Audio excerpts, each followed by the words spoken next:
ਅਗਲੀ ਜਿਹੜੀ ਹਰਜੋਤ ਸਿੰਘ ਜੀ ਖਬਰ ਦੇ ਉੱਤੇ ਗੱਲ ਕਰਦੇ ਜਾਈਏ, ਨੋਬਲ ਪੀਸ ਪ੍ਰਾਈਜ਼ ਜਿਹੜਾ ਆ ਉਹ ਨਰਗਿਸ ਮੁਹੰਮਦੀ ਉਸ ਨੂੰ ਮਿਲਿਆ ਆ। ਉਸਨੇ ਜਿਹੜਾ ਇਹ ਇਨਾਮ ਜਿੱਤਿਆ ਆ, fight against oppression of woman in Iran. Iran ਦੇ ਵਿੱਚ ਇਹ ਜਿਹੜੀ ਬੀਬੀ ਕੰਮ ਕਰ ਰਹੀ ਆ ਔਰਤਾਂ ਦੇ ਹੱਕਾਂ ਨੂੰ ਲੈ ਕੇ, ਉਸ ਦੇ ਲਈ ਇਸ ਨੂੰ ਨੋਬਲ ਪੀਸ ਪ੍ਰਾਈਜ਼ ਜਿਹੜਾ ਆ ਉਹ ਅਵਾਰਡ ਕੀਤਾ ਗਿਆ ਆ।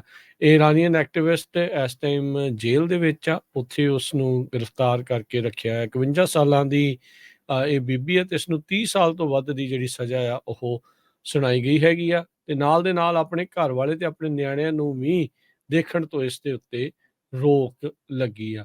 ਇਰਾਨ ਦੇ ਵਿੱਚ ਕਹਿੰਦੇ ਹਿਊਮਨ ਰਾਈਟ ਬੈਟਲ ਦੇ ਲਈ ਜਦੋਂ ਵੀ ਗੱਲ ਆਉਂਦੀ ਆ ਤਾਂ ਇਹ ਨਾਮ ਜਿਹੜਾ ਆ ਉਹ ਸਾਹਮਣੇ ਆਉਂਦਾ ਹੈ। ਮਾਸ਼ਾ ਅਮੀਨੀ ਉਹ ਇੱਕ ਕੁੜੀ ਸੀ ਜਿਸ ਦੀ ਮੌਤ ਹੋ ਗਈ ਸੀਗੀ।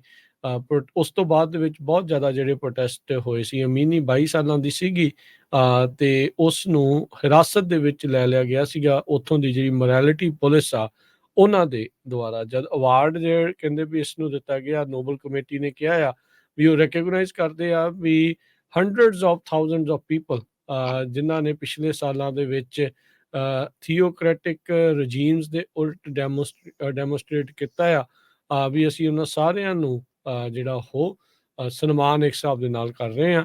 ਤੇ ਨਰਗਿਸ ਮੁਹੰਮਦੀ ਦਾ ਜਿਹੜਾ ਸਟਰਗਲ ਆ ਕਹਿੰਦੇ ਵੀ ਲੰਮੇ ਸਮੇਂ ਤੋਂ ਚੱਲਦਾ ਆ ਰਿਹਾ ਆ। ਇਰਾਨ ਦੀ ਹਕੂਮਤ ਨੇ ਉਸ ਨੂੰ ਘੱਟੋ ਘੱਟ ਕਹਿੰਦੇ ਵੀ 13 ਵਾਰ ਗ੍ਰਿਫਤਾਰ ਕੀਤਾ ਆ, ਜਿਸ ਵਿੱਚ 5 ਵਾਰੀ ਉਸ ਨੂੰ ਕਨਵਿਕਟ ਕੀਤਾ ਗਿਆ ਤੇ ਕੁੱਲ 31 ਸਾਲਾਂ ਦੀ ਸਜ਼ਾ ਤੇ 154 ਕੋੜਿਆਂ ਦੀ ਜਿਹੜੀ ਇਸ ਨੂੰ ਸਜ਼ਾ ਆ ਉਹ ਦਿੱਤੀ ਗਈ ਆ। ਨਾਰਵੇ ਦੀ ਜਿਹੜੀ ਨੋਬਲ ਕਮੇਟੀ ਦੇ ਚੇਅਰ ਜਿਹੜੇ ਬੈਰਟ ਰੀਸ ਐਂਡਰਸਨ ਆ, ਉਹਨਾਂ ਨੇ ਇਸ ਅਨਾਊਂਸਮੈਂਟ ਸੈਰੇਮਨੀ ਦੇ ਉੱਤੇ ਜਿਹੜਾ ਉਹ ਦੱਸਿਆ ਆ। ਜਿਹੜੀ ਮਿਸ ਮੁਹੰਮਦੀ ਆ ਕਹਿੰਦੇ ਅਜੇ ਵੀ ਪ੍ਰਿਜ਼ਨ ਦੇ ਵਿੱਚ ਆ, ਜੇਲ੍ਹ ਦੇ ਵਿੱਚ ਆ, ਜਿੱਦਾਂ ਅਸੀਂ ਇਸ ਨੂੰ ਗੱਲ ਕਰ ਰਹੇ ਹਾਂ। ਸੋ ਇਰਾਨ ਦੇ ਉੱਤੇ ਜਿਹੜਾ ਹਰਜੋਤ ਸਿੰਘ ਜੀ ਇਸ ਟਾਈਮ ਦੇਖੀਏ ਤਾਂ ਵੈਸਟਰਨ ਮੁਲਕਾਂ ਦਾ ਕਾਫੀ ਜ਼ਿਆਦਾ ਫੋਕਸ ਆ ਉਹ ਬਣਿਆ ਪਿਆ ਹੈਗਾ ਆ।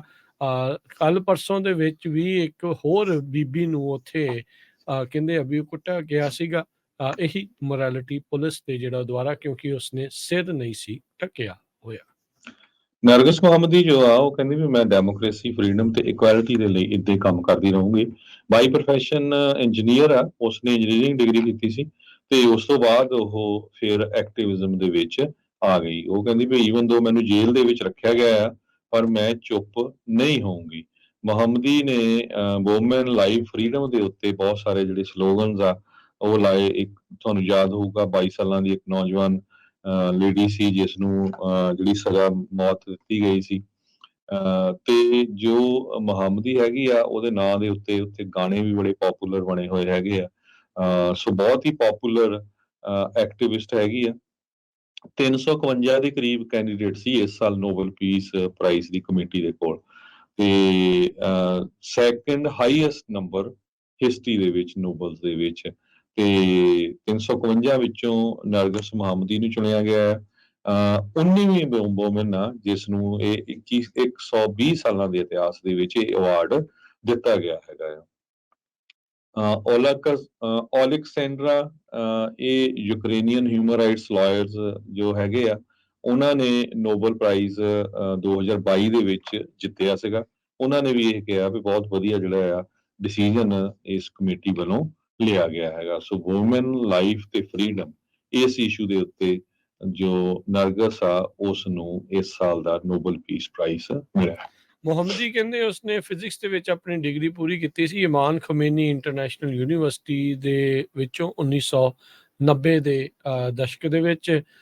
ਇੰਜੀਨੀਅਰ ਦੇ ਤੌਰ ਦੇ ਉੱਤੇ ਕੰਮ ਕੀਤਾ, ਫਿਰ ਇਹ ਕਾਲਮਸ ਲਿਖਣ ਲੱਗ ਗਈ ਤੇ ਇਰਾਨ ਦੇ ਜਿਹੜੇ ਰਿਫਾਰਮਿਸਟ ਨਿਊਜ਼ਪੇਪਰ ਜਿਨ੍ਹਾਂ ਨੂੰ ਮੰਨਿਆ ਜਾਂਦਾ ਵੈਸਟ ਵਾਲੇ ਜਿਹੜੇ ਕਹਿੰਦੇ ਆ, ਉਹਨਾਂ ਦੇ ਵਿੱਚ ਇੱਕ ਕਾਲਮ ਜਿਹੜੀ ਉਹ ਲਿਖਦੀ ਸੀ। 2003 ਦੇ ਵਿੱਚ ਇਹਨੇ defenders of human rights centre in Iran, ਇਹ ਜਿਹੜੀ ਸੰਸਥਾ ਆ ਇਸ ਨੂੰ ਜੁਆਇਨ ਜਿਹੜਾ ਆ ਉਹ ਕਰ ਲਿਆ। ਇਹ ਉਹੀ ਸੰਸਥਾ ਆ ਜਿਸ ਨੂੰ ਇੱਕ ਹੋਰ ਨੋਬਲ ਪੀਸ ਪ੍ਰਾਈਜ਼ ਜੇਤੂ ਸ਼ਰੀਨ ਇਬਾਦੀ ਨੇ ਜਿਹੜਾ ਉਹ ਫਾਊਂਡ ਕੀਤਾ ਸੀ। ਪਹਿਲੀ ਵਾਰੀ 2011 ਦੇ ਵਿੱਚ ਇਸ ਨੂੰ ਗ੍ਰਿਫਤਾਰ ਕਰ ਲਿਆ ਗਿਆ ਸੀ ਤੇ 2015 ਦੇ ਵਿੱਚ ਇਸ ਨੂੰ ਜਿਹੜੀ ਸਜ਼ਾ ਆ ਉਹ ਦਿੱਤੀ ਗਈ ਸੀਗੀ।